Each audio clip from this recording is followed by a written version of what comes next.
یعنی کسی نے سوال کیا کہ ساحل ادیم نے حضرت مفتی تقی صاحب پر اتنا سخت طنز کیا ہے اور دوسری طرف مولانا طارق جمیل صاحب ساحل ادیم کو اتنی عزت دے رہے ہیں کہ اپنے ممبر پہ اس کا بیان رکھوا رہے ہیں. دیکھو مولانا طارق جمیل صاحب کی باتیں مولانا طارق جمیل صاحب سے پوچھو, صحیح ہے نا؟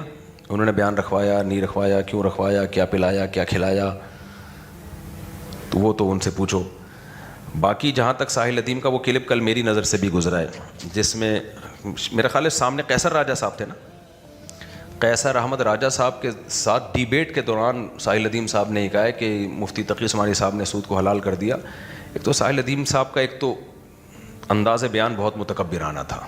ربا پہ جتنا دھوکہ تقی عثمانی صاحب کو دیا گیا, جس نے بھی وہ پارٹی بنا کے ان کو پریزنٹیشن دی تھی, اور انہوں نے اسلامک بینکنگ کے نام پہ جو ادم مچایا ہوا ہے, یہ مولوی کی پرفارمنس نظر آئی ہے آپ کو؟ ڈکلیئر فرنٹ مین ہے نا آپ, تو ڈکلیئر فرنٹ مین ہی رہیں اور جواب دیں کہ آپ اسلامک بینکنگ کو صحیح مانتے ہیں جو تقی عثمانی صاحب نے کی ہے.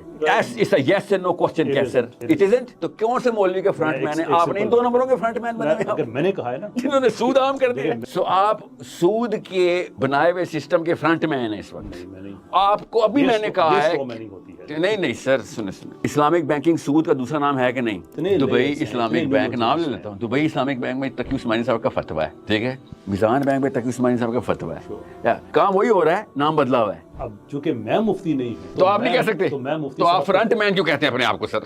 باقی ساحل ادیم صاحب کی بات کا جواب یہ ہے کہ ساحل ادیم صاحب آپ دیکھو, میں چاہتا ہوں کہ یہ مذہبی اسکالر میڈیا پہ لڑیں نہیں آپس میں, لوگوں میں میسج نہ جائے کہ مفتی صاحب ساحل ادیم کو جواب دے رہے ہیں, ساحل ادیم مفتی صاحب کو جواب, یہ اچھا امیج نہیں جاتا.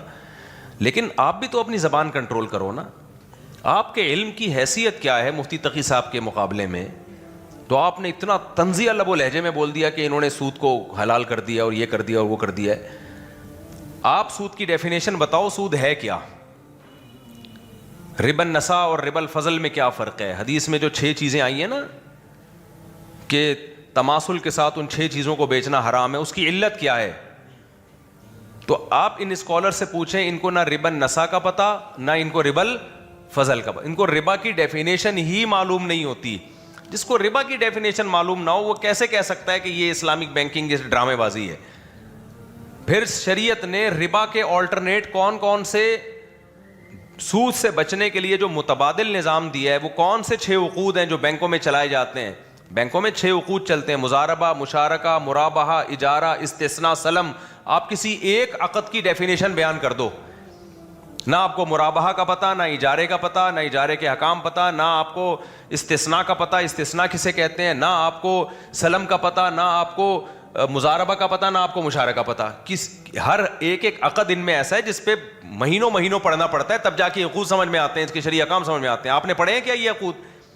تو کخ بھی پتہ نہیں ہے آپ کو, اور آپ اپنے قد سے اتنی اونچی بات. قیصر احمد راجہ بیچارہ شریف آدمی, اس نے بولا بھائی یہ مفتیوں کا کام ہے, صحیح ہے نا. میں نہیں کہہ رہا ساحل ادیم صحیح شریف آدمی نہیں ہے, لیکن آپ اپنی حیثیت سے آگے جانے کی کوشش مت کرو. اس لیے میں ساحل ادیم کو سننے والوں کو کہتا ہوں کہ ساحل ادیم صاحب جو ایک تو مسائل نہیں پوچھیں ان لوگوں سے, ان کو نہیں پتہ ہوتے مسائل, پڑھا ہی نہیں ہے. فقہ آسان چیز تھوڑی ہے, ٹھیک ٹھاک اس میں کھوپڑی سر, اور خاص طور پہ بینکنگ کے مسائل پڑھنے میں تو آدمی کا پسینہ نکل جاتا ہے. اور پھر بھی جو غبی لوگ ہوتے ہیں ان کی سمجھ میں پھر بھی نہیں آتا, اس کے لیے ایک الگ سے ذہانت فراست بھی چاہیے. تو اس سے پتہ چلتا ہے کہ ربا اور شبہ ربا ہے بھی یا نہیں ہے. تو ربا کیا ہے, حلال کیا ہے, دونوں میں فرق اس لکیر سے پتہ چلتا ہے. تو آپ کے پاس یہ نالج بھی نہیں ہے. دوسرا بات, آپ اتنی بڑی ہائی لیول کی, اتنے بڑے عالم کے بارے میں اتنے طنزیہ لب و لہجے میں آپ بات کر رہے ہو.